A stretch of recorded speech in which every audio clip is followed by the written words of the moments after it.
All right, today's guest is Dr. Torrie Thompson, a functional medicine practitioner who specializes in complex chronic illnesses, nervous system dysfunction, and conditions like Lyme's disease that often go overlooked in traditional medicine. She works with patients who have spent years searching for answers, often after seeing dozens of doctors with no clear direction. Today, we're talking about Lyme disease, chronic illnesses, nervous system health, and why so many people fall through the cracks of modern healthcare. And for those of you who know, I personally have been dealing with Lyme disease. Dr. Torrie Thompson's actually the one that figured it out. So I'm so grateful for her. She holds a very special place in my heart where a lot of other doctors, especially, within Western medicine, have failed me. Dr. Torrie's always kind of stuck with me throughout the years. And I've known her for, a few years, probably back since 2021. A good mutual friend, Sean Wells, connected us. So grateful for him. Grateful for you, Torrie. So Dr. Torrie Thompson, welcome to the show. Thank you for having me. Excited to be here. Of course, I'm excited to really dive deep into this today. So, for years, Torrie, I've been chasing answers for symptoms that didn't quite make sense to me. I went all the way down to NIH in Washington, D.C. They did research studies on me. They recorded me on video just to make sure nothing serious was going on, such as ALS, MS, just because ALS specifically runs in my family. My grandfather had it. My great grandfather had it. So having all these different symptoms, such as brain fog, nervous system issues, fatigue, inflammation, tests always came back normal, but the specialists had no clear answers besides anxiety, depression. And let me tell you, for the listeners, y'all know me. I got a very hardcore mindset. Like I'm very positive. I don't let outside noise really get to me. So it just didn't make any sense to me. So then Lyme disease entered the conversation. So I want to start with this one question, Torrie. Why do so many people stay sick even when they're actively trying to get better? That's the $1 million question. And for so many people, it's the unfortunate thing. Lyme in particular, the average person, it takes 10 years to get a diagnosis once you're in the chronic stage. And really, our system is not equipped, is not set up for looking at that. And there's so many cracks, right? I'm not the first person to say that there's cracks in the healthcare system. But one of the big things is our Western medicine looks at the body in pieces. And so you've got, a neurologist that looks at the brain and the nervous system. You've got an endocrinologist looks at your thyroid, and they look at it very isolated rather than looking at, hey, this is happening. You have X, Y, and Z symptoms. How are they all connected? And so I think that's one of our first pieces. And the second is this really big standoff between Western medicine and Eastern, or more the functional side. The two really butt heads, and a lot of Western medicine is really hesitant to get on board with looking at how stealth infections like Lyme, how mold, how environmental toxins, how these things that are a little more woo-woo, a little more out there really affect the body. And then they don't really start looking at like all the lifestyle pieces, right? They're not going to look at, let's dive into your diet, let's dive into all of your exposures, let's dive into all of the things that we know are just adding to the symptoms. But it's a really unfortunate system. Lyme disease in particular is tricky because chronic Lyme doesn't exist, right? On paper, it doesn't exist. So if you get bit by a tick and you don't have a bullseye rash and have the classic symptoms, there is really no chronic Lyme in the CDC. This idea that you can have it for years and years later without those classic presentations. And so I think Lyme disease as a whole is very misunderstood. You're starting to see new research, you're starting to see new development, and hey, maybe this could be something that's chronic, and maybe it does just have more than your headaches and low energy.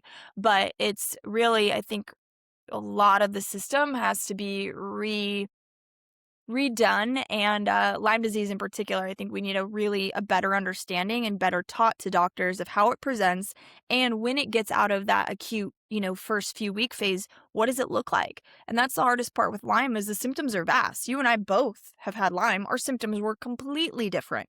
And so you can have two people with the same infection and they don't present at all remotely the same. That's very hard to diagnose as a doctor, especially if you're going to see someone that's not their specialty. So it's just bad, outdated information. And then the system definitely is not set up for that. Yeah, talk a little bit about your Lyme journey because you had Lyme. Um, do you still have it? Yeah. So Lyme technically, never goes away when you get into the stage of very, very chronic. So I started getting sick when I was around 11, 12, and my symptoms started with headache, low energy, but my big symptom that was weird was I gained a lot of weight, though my diet didn't change, and then I would go paralyzed in my arms at times. Didn't happen all the time, but all of a sudden my arms just wouldn't move. And so of course we saw neurologists, we saw everybody, and nobody could figure out what it was. And so I went to doctors for almost 15 years. We saw everyone. We saw every specialist you possibly could, and no one could figure it out. They're willing to do exploratory brain surgery, put me on antipsychotic meds, all the things to kind of try to mask it, but no one gave answers. The craziest part, nobody asked what my diet was. Nobody started me on supplements. Nobody really got into any of the environmental pieces. And my symptoms just got worse and worse over the course of 15 years. A lot of brain fog, couldn't remember words, couldn't remember names. And so it just progressively got worse over the course of years. So at that point, you're never going to get it to zero, right? You're all you're going to do is get it down enough and then get the immune system where it has it under control. And for me, I've lived, it's been probably going on 8 or 9 years now, maybe even closer to 10 with no flare-ups. I mean, I live a high maintenance lifestyle where I eat really well. My sleep is a priority. I do all the right things to keep my body in tip-top shape, but it's not something I think about. It's not something that affects me. It's just hey, you're going to be a little more high maintenance than your average person. Yeah, I can understand that. No flare-ups after all these many years. A lot of those that suffer from, especially Lyme disease, they might look at that and say, "How the heck is that even possible, Torrie? Like, how do you have no flare-ups? You say you're a high maintenance gal, a high maintenance woman. So do I gotta be some type of, do I gotta eat a certain way? Do I gotta dress a certain way? You talking about dressing high maintenance? You talking about diet? Like what are some of these factors on your, let me ask you this. What have you done personally to where you've been able to keep this Lyme at bay that has been the most beneficial for you? So the biggest piece I would say that really was the final piece of the puzzle, two biggest pieces, were looking for other things that bring the immune system down. So testing for mold, environmental toxins, so plastics, pesticides, VOCs, and heavy metals, and making sure that my body is completely clear of those. So I have no other taxing piece. So I detoxed all that out years ago and then actually retest that panel like clockwork every single year. And then I do blood work quarterly. I make sure that everything looks good so that if we start to see something getting a little off, we can nip it. The other piece that was, I think, equally as important that I didn't address was the nervous system. I was high stress, go, go, go, hadn't really addressed the mental toll that being chronically ill pretty much your whole life takes. And so doing work around trauma, around subconscious thoughts, around just getting my lifestyle to be less stressful. Having a high stress lifestyle does not set you up to really live an optimal life. And often people are like, I don't have a lot of stress. It can just be that go, go, go, right? You're running your kids all a million places and you have a job and you're all of the things that we do, figuring out ways to hack that. And you're never going to get to stress zero, but how do you reset? How do you get your nervous system to calm down so that that piece isn't the piece that keeps you not feeling well and flaring up? So keeping the testing up and then nervous system, I'd say, are probably the two biggest factors. And then I eat clean 100% of the time. I've lived a very, very clean kind of autoimmune diet, lots of vegetables, protein, organic, gluten free, dairy free, no alcohol for almost 20 years now. So to me, that's just a non negotiable. I like it. I feel great on it. But for some people, they're like, whoa, I couldn't do that. That is ultimately like what high maintenance is to me, is just my food choices. Yeah. Yeah, because I mean, it's hard. It's a challenge for those that struggle with eating healthy foods, but really even the affordability aspect of it as well. Not everybody's able to go out and purchase organic blueberries or, grass-fed beef, steak, you name it. So it's a little bit different for everybody, and I think it's a bit of a challenge because there are those out there that truly do suffer because they can't necessarily eat the highest quality of foods. Do you have to eat the highest quality of foods to recover from something like Lyme? No, and it's finding the biggest offenders, right? And it's finding like how do we make this work for your lifestyle? And I think some of the best ways to do it are visiting farmers markets and finding people in your community that are growing the food, and like your local farmers. They may not always have the organic stamp because getting organic certified is extremely expensive, very hard to do, but you can talk to them and hear how they're growing it. And I have clients that have worked out trades with various farmers, right? I have a client that her husband does handyman work for them, and they get a whole cow, a grass fed and finished cow every year. And so it's like finding people in your community that you can support. But with organic and with eating the highest quality, find the biggest offenders. Every year there's a list that comes out called the Dirty Dozen. The Dirty Dozen is the 12 highest foods sprayed with pesticides every year. It changes. So those are the foods you want to focus on eating organic. The other ones, not as big of a deal. It's finding the priority of what are the biggest offenders and then what can I afford, but usually finding local, going to your farmer's market and buying that way is the most affordable way to do it. And then, learning, I have clients that have mastered the art of preservation. And so they'll can and they'll freeze and they'll always have these things when they're in season. They'll buy a bunch from a farmer and then save it for the rest of the year. So there's ways to do it that make it more affordable. And then it's just sometimes it's looking at budget and going, okay, what can I cut out? I have, okay, I'm not going to get that coffee every day. And that saves me, $7 a day, which adds up over time.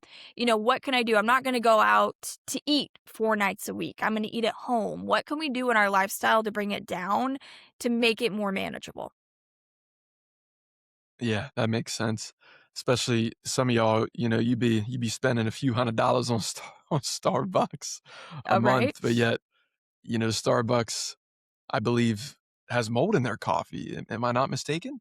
They could, yeah. So mold They is a could? big guy in coffee. Any coffee that's not tested and certified mold free has a very likelihood that it has mold in it, just because of the way it's grown in humid climates and then it's stored. Yeah, no, that's wild to me. And I think the listeners really need to understand, especially if you're a coffee drinker, understand, make sure the source is high quality, it's organic. Understand a lot of these bigger corporations that you're buying from probably doesn't have your best interest in mind for quality standards. Again, they're a big corporation for a reason. With all due respect, okay, but at the same time, your health is more important. So you definitely got to keep that in mind. Corey, let's reloop a little bit back to chronic Lyme. Obviously it's something that doesn't really exist that much within Western medicine, within the healthcare system. So with that being said, why hasn't it been looked at more heavily until I feel like now it's starting to get more attention now more than ever. But why, after all these years, decades, people that have unfortunately passed away because they've had a lot of these different diseases or issues, but they were told it's cancer. They were told it's some other autoimmune issue or whatever might be going on. So why now? Why hasn't it been looked at more in depth? Were people just lazy? Is it more of just to gather more profits? Why is that? I mean, I I don't know the exact reason. There's a lot of I think the majority of the reasoning is that it was what it was. It was classified as a tick-borne illness that only lived on the East Coast for a very, very long time. And so if for like someone like me, I lived in California, Lyme disease on paper did not exist there. Did it exist there? 100% yes. So you go back to they teach it and doctors were like, "Okay, well you can have Lyme disease in this very small portion of the country on the East Coast. That's it. So if you fell outside of that, you could not have it." That was the standard for a long time. And then it really just didn't have funding. I mean, when you look at the Lyme disease funding for research and for treatment, it was laughable when you look at it in comparison to some of the other things.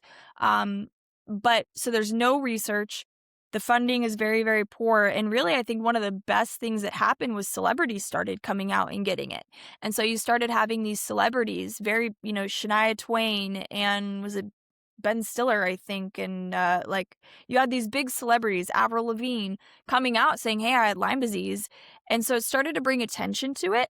And then you started to see more and more people kind of coming out. You got a lot more private donations. There's some amazing foundations, like the Lyme Foundation that all takes private donation and they fund research.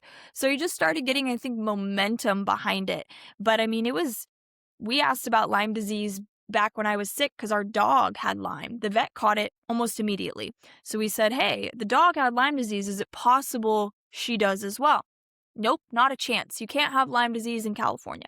We were met with that time and time again. So it's just starting to change, but I mean, moving the needle in medicine is slow because you have to get research on board, you got to get the big schools on board, and then you got to start teaching it. And so to get people to change their mind about something that they were taught is hard. The needle doesn't move quickly in any form of research or medicine. That makes sense. I think that's the biggest thing that people don't realize. Even myself, I didn't realize that you had to. I feel like people look at the medical system and just the health system and they think, okay, well, they can research anytime, anywhere, and it's just free. And why do we have all these problems in the world? Why is all these different cancers out there? Why, Lyme disease, mold, toxicity with mycotoxins? But there actually is a bit of a process that goes into that. That's interesting. And I look at Lyme in particular.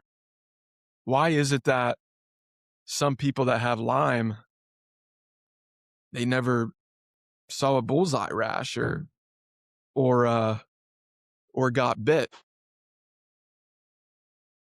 Honestly, everyone I know that has Lyme does not recall a bullseye rash. I don't remember it. I have no recollection of it. So it's estimated that about 50% of people don't have a bullseye rash. um when you're looking at it, there's also, did you notice it? Did you get bit in the head and it's under your hair? Was it on your back and you don't notice? So I mean, that's always been the gold standard. Is you see the bullseye rash, then you go to the doctor, you get your 2 weeks of doxy and you're good to go. But if you don't see it, and who's to say, like, did you get it? Did you just not see it? That's always a possibility. But what's interesting too is you can have people that have it that test positive that don't have symptoms. So once we found out I had Lyme, we tested my family, right? Because I was a kid. So the exposure is the same. So we tested my mom and my sister. Neither of them are symptomatic. I mean, we could argue that my mom forgets things, but I think that's just her personality. Um, and all three of us tested positive. All three of us had the same co-infections. I was the only one that was sick. So you can have people that their bodies handle it. And so that's what makes it so darn tricky, is the presentation is so different. And you could have people with zero symptoms. Who's to say it's not going to come later and manifest some other way? But at the time, they had zero symptoms. I was so, so sick. So let's dive deep a little bit into the nervous system and chronic illness. Okay, so how much of chronic illness would you say, Torrie, is biological versus nervous system driven?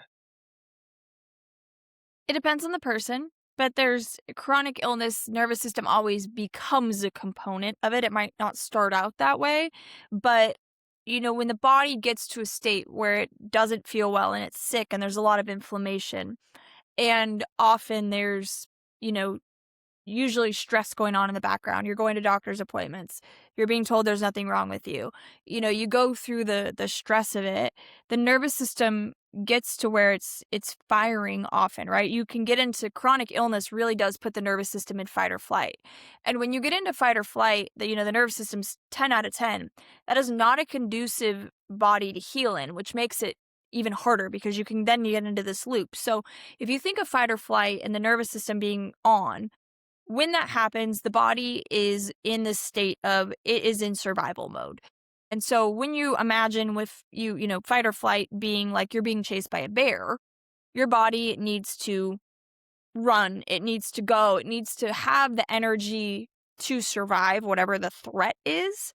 But it doesn't need to detox. It doesn't need to digest properly. It doesn't need to, have energy going and keeping your blood flow to your extremities. Everything is survival mode, which is great if you're being chased by a bear, right? You need, your blood sugar high so you have fuel. You need all of those changes.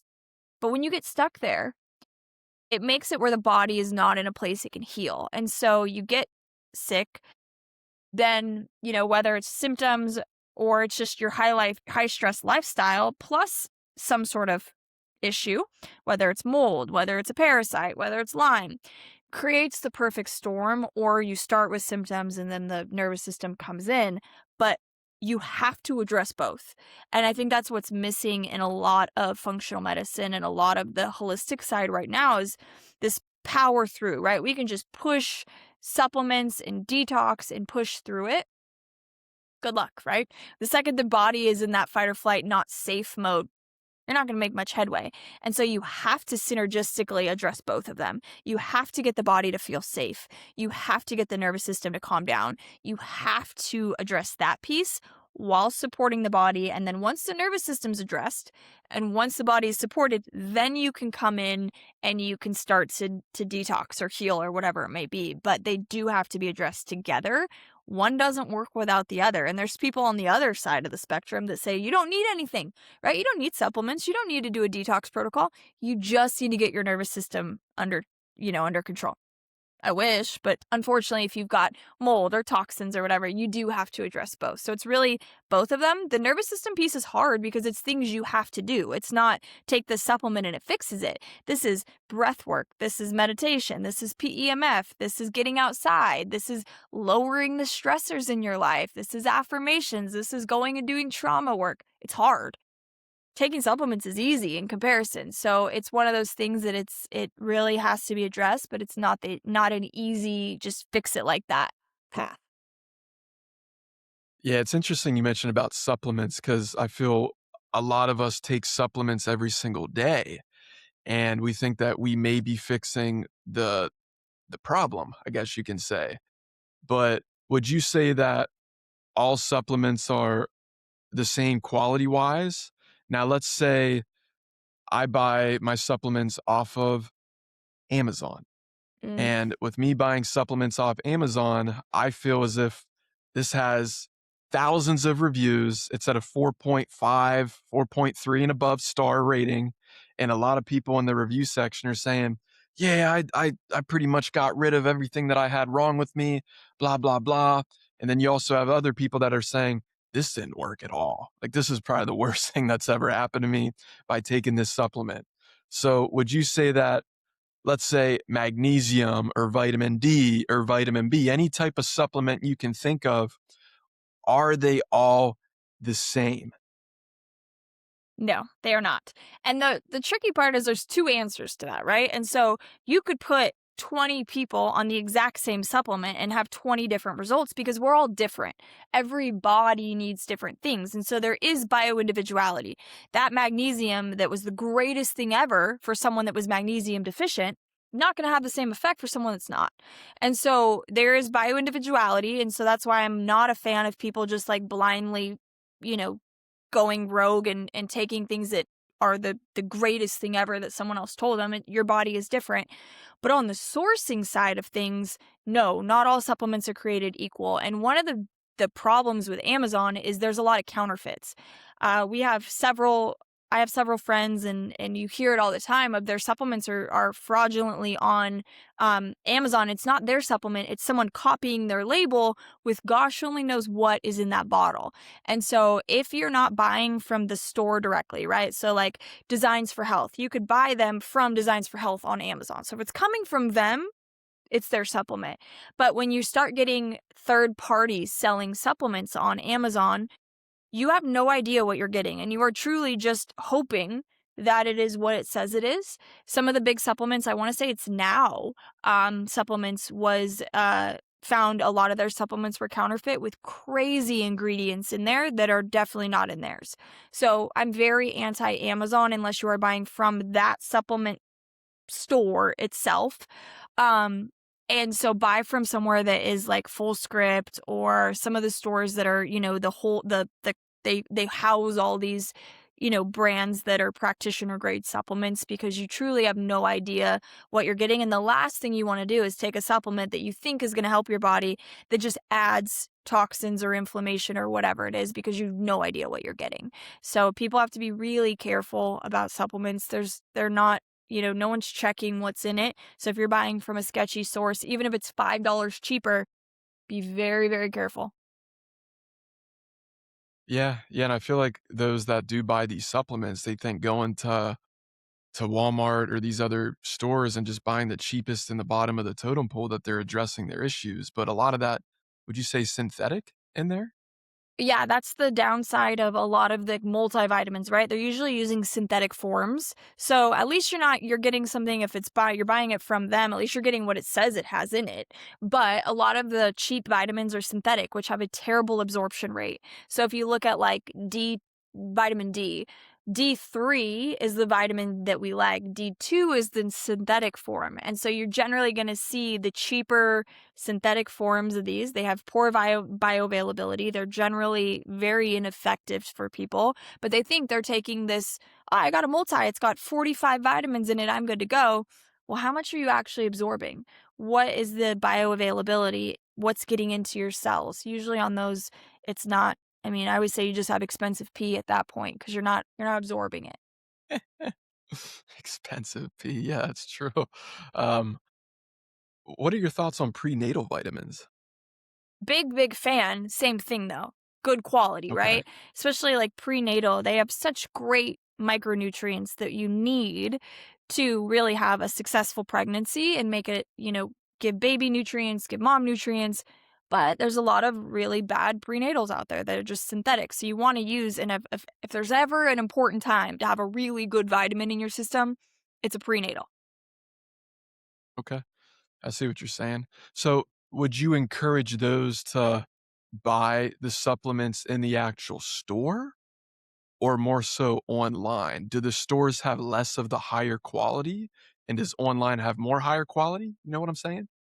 Generally speaking, yes. You're generally going to find, some of the old school practitioner grade supplements online. Places like I use Full Script. Full Script has all the brands that are, they're third party testing to make sure they don't have toxins in it. They're sourcing good sources. They're not synthetic. So using an online source, there are, health food stores that do carry amazing brands, but your average Target, Walmart, Costco is the one that I roll my eyes on, because people go to Costco and they're like, "I got a huge multivitamin for $12." And you're like, "Yeah, but not great." So I'm not a fan, going cheap on your supplements is not the way to go.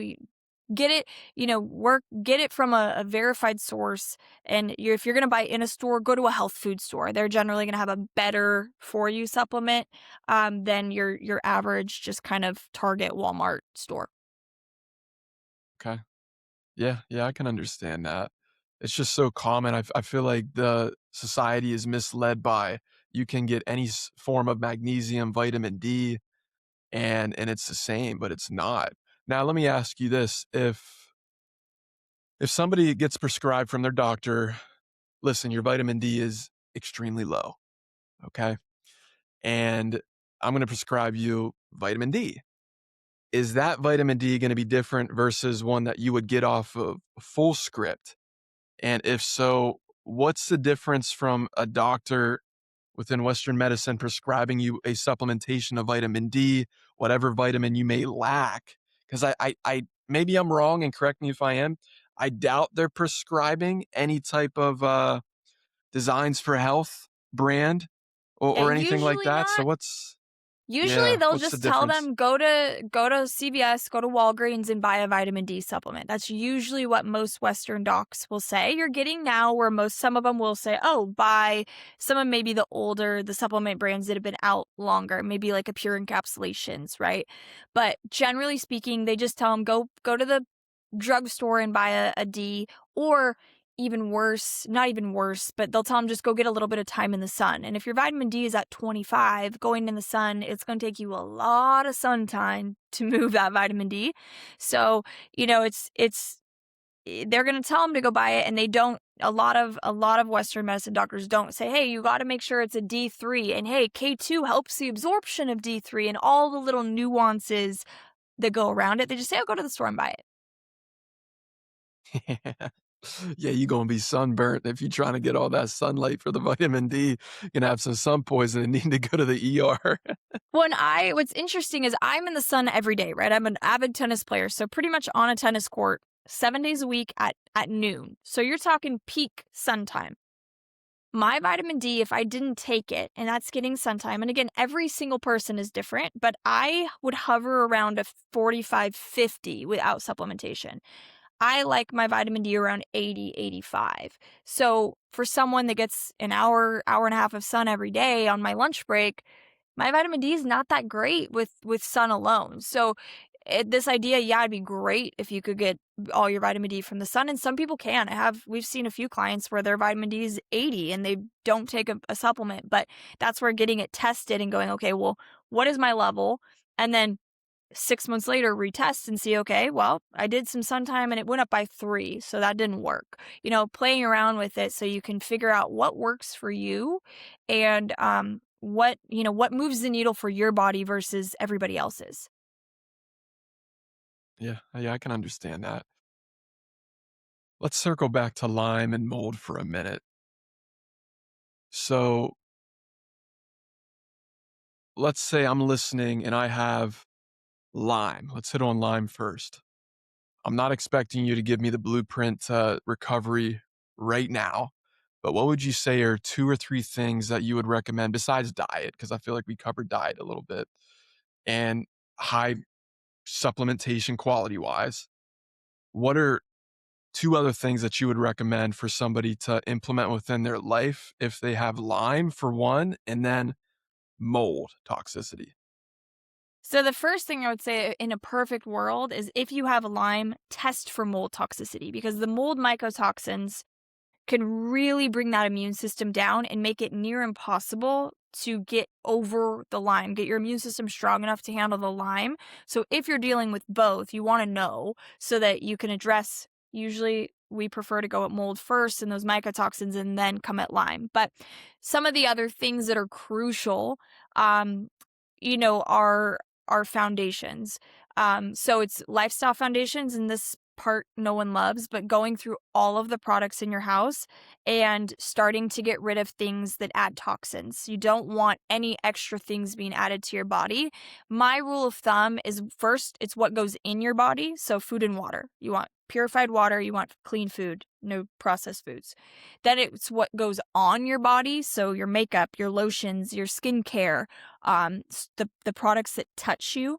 And then it's what's around your body. So that's your cleaning products, that's your laundry detergent, that's your dishwasher detergent, going and doing it in that order, but slowly but surely cleaning up your products. And you can make a lot of your own. I mean, I use distilled vinegar and, water for a ton of cleaning, but you don't have to go these crazy expensive non-toxic routes. A lot of it you can either DIY, and now it's become so popular, you can basically find the same price point you were used to using in a cleaner version. But starting to slowly change your products is crucial.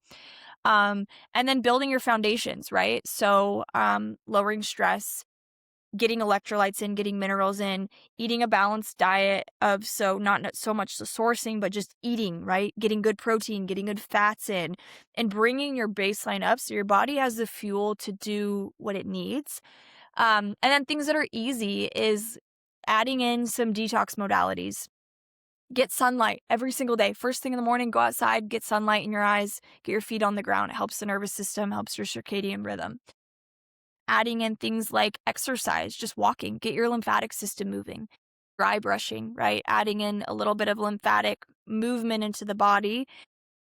If you can tolerate it, add in a sauna, but just start adding in these things that support lymphatic drainage, that support the body's natural rhythm to detox and heal, and then clean up your products. It's crucial. And I'd say that's both on the molds and Lyme front. On the mold front, you do have to look at if your testing comes back with water damage mold, figuring out where it's coming from. Is it your current house? Is it a past house?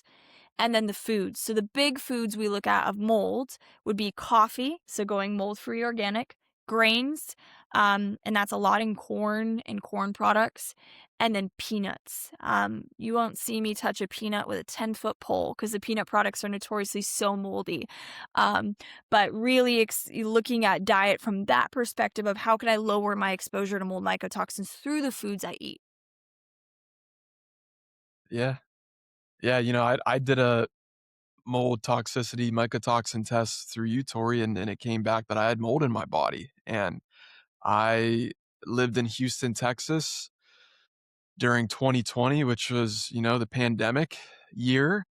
And of course, Texas didn't really care much about the pandemic, which is part of the reason why I moved there. And of course, that was also the year of a winter freeze. And I was living in this house at the time, and my business partner at the time was in Florida on a trip, and I was in Houston in this house, and it was probably 3 in the morning. My intuition woke me up, and I heard something because again, I was upstairs, and the kitchen was a bit of a ways from my bedroom, and I heard some dripping coming, and it sounded like a waterfall. And I'm thinking, man, am I dreaming? Am I in some waterfall in Hawaii or a cave? And I woke up and it sounded like somebody was in the house.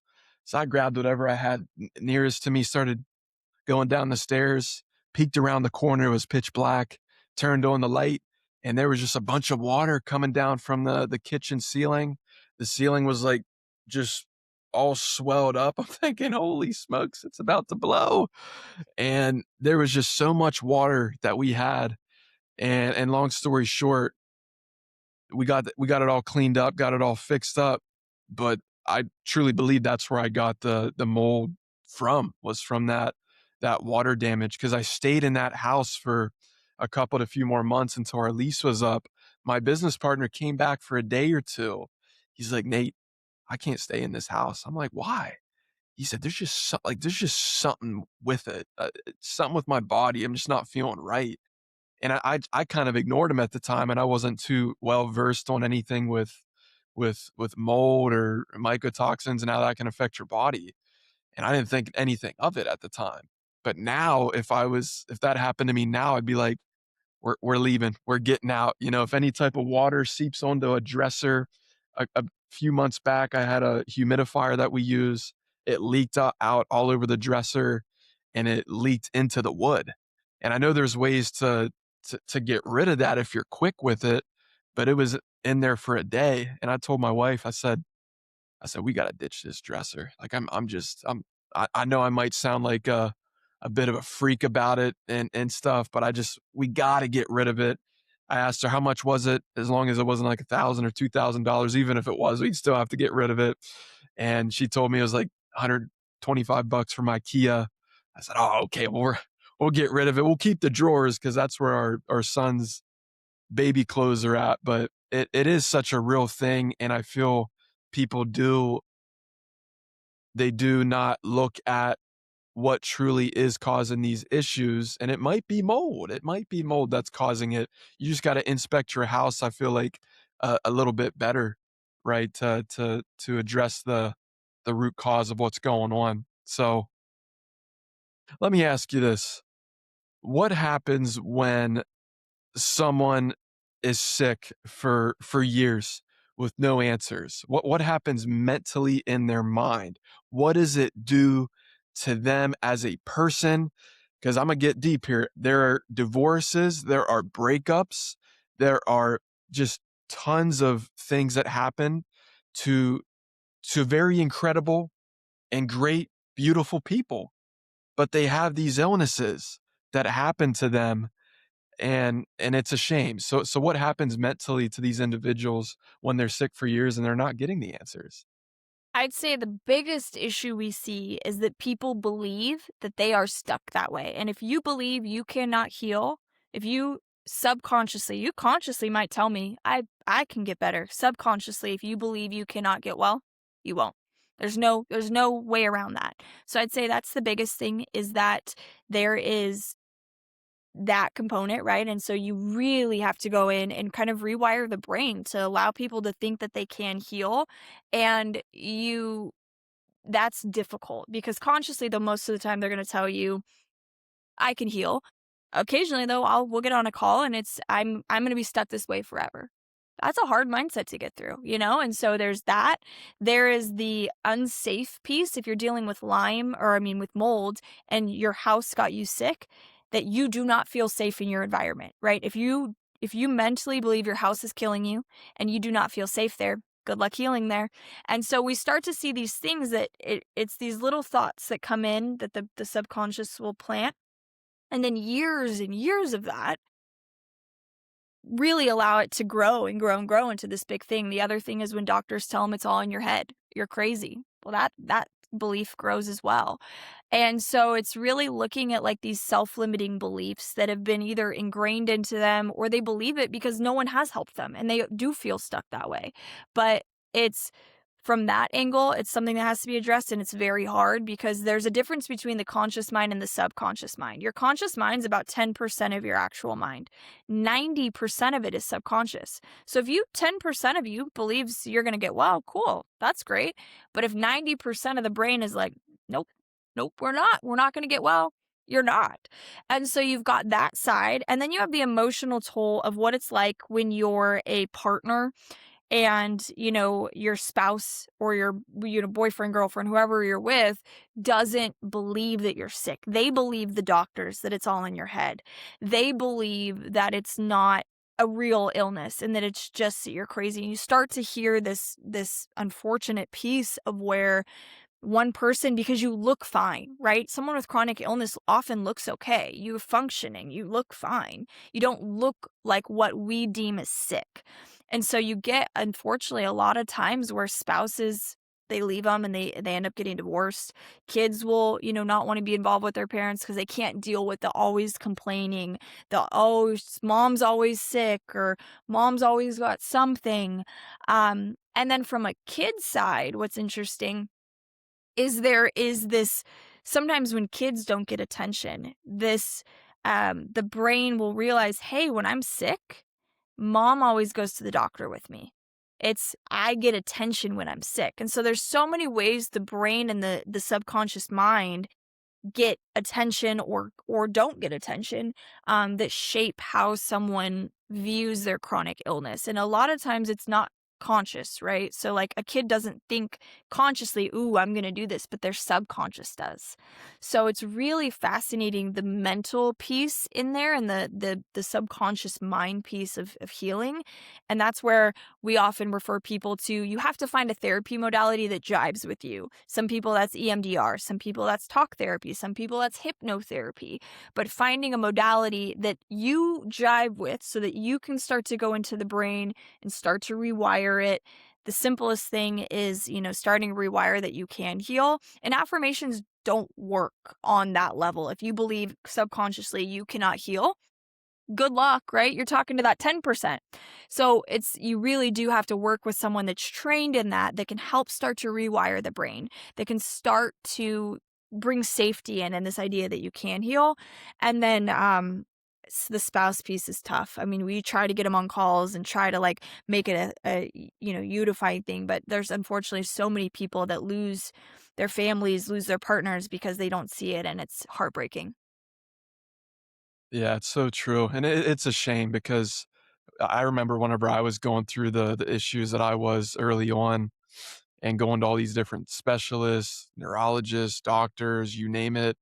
Unfortunately, like I did have family members that didn't necessarily see eye to eye with that, and they're thinking, Nate, it's all in your head, you know, like there's no way you have anything serious. Everything's coming back normal. You look fine. To what you just said, Tori, you may look fine, but you might not feel fine. Just like, and I'll use this as an example, you can put makeup on, but in the inside you might be rotten, right? It's the same exact thing, and it is such a whether you have Lyme or any type of illness that is from the inside out. I get told all the time, like, "Oh, Nate, you look great, man. Like, you must be feeling great." I'm like, "Man, it took me like an hour to get up. It didn't feel the best to get up this morning. It feels like my circadian is out of whack. I feel like I get hit by a train. I just don't feel like myself. I feel that my mood sometimes shifts a little bit more. I'll feel a little bit more irritable. And I'd say you're right, especially when it comes to having a spouse or even, friends that are close to you.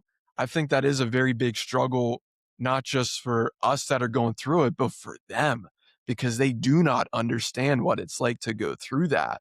And I feel as if people try to make it as if, well, he might be my boyfriend, or he might be my husband, or he might be my best friend, or he might be my son, whatever he may be, cousin, and I've known him for this long. So I know for a fact it's nothing serious. He's probably just going through a lot of work stress, just a lot of anxiety, and he's gonna recover. He's gonna get through it quick. So I'm not gonna give him any type of leniency. I'm not gonna give him any type of extra patience. I'm gonna be more harder on him or her just because I feel that's his mindset. That's how he always is. He's a go getter, but I people just don't understand that, I feel. Like I said, I went through it a lot, unfortunately, and I think it's harder whenever you have family that is within the medical system and they think they have all of the answers. Let me tell you here, ladies and gentlemen, for those that truly are in the medical system, a lot of times they do think they have all the answers because they're in it. And a lot of times they're ego driven and feel as if they have the solution and, oh, I can prescribe you X, Y, and Z. You should start to feel better. You might have some side effects though, and it might make you a little bit worse. It might make you have a bit of a Herx reaction. So I just think that's definitely something that should be talked about a lot more for those that have chronic illnesses and chronic diseases, is the amount of struggle it is for those that don't truly understand it, for those around them, especially their loved ones. So you hit a great point. You really did there, Tori. Um, just to kind of pivot, because I know I want to wrap this up a little bit just for time's sake. Would you say medicine is medicine moving in the right direction for complex illnesses? I In ways, yes. In ways, it's not moving really. Medicine is fantastic. If you break your leg, you need surgery, you need life-saving intervention. Our Western medical system is the best in the world. We're amazing at that. But I think ideally things are catching up and you're starting to see more and more doctors catching on to, hey, maybe we should talk about food. Maybe we should look at what exposures. And so I think things are catching up in that frame, in that aspect, but slowly. What I would love to see change is the not just prescribing things to mask symptoms, but figure out the why. I think that is the biggest piece that's missing, is not just, hey, you have X symptom, take this. It's figuring out the why. And if we can get that side of Western medicine to catch up, not just you have this disease, but why did that occur? I think that will be the change. I think that would be the greatest change. But we're starting to get it, right? Starting to see supplements being added, starting to see foods being addressed. So that's good progress. We'll take it. The thing I always tell people, you have to be your own advocate. If a doctor tells you there's nothing wrong and you know there's something wrong, You have to go fight for your health. Go try, start looking for into functional medicine and start looking at maybe Chinese medicine and start, you doctors ultimately work for you. If you don't like it, you can go to somebody else. And so you can't just take them at face value if they say there's nothing wrong with you. If you know in your heart that there is something wrong, keep fighting. Yeah, keep fighting. It's your life. It's not their life. So keep going, go all the rounds, and if you truly have faith, whatever your belief may be, you might just find it. You might if you just keep trying, right? Let's do a little bit of a game right now, Tori. So we'll do this game. It's a little fast comparison game. I'll give you two words.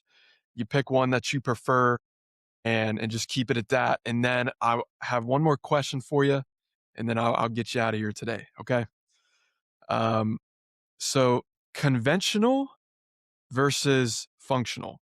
Which one? Functional. Functional. Okay. Supplements or lifestyle? Lifestyle. Gut or nervous system? Can I say both? Yeah, you can say both. Prevention or treatment?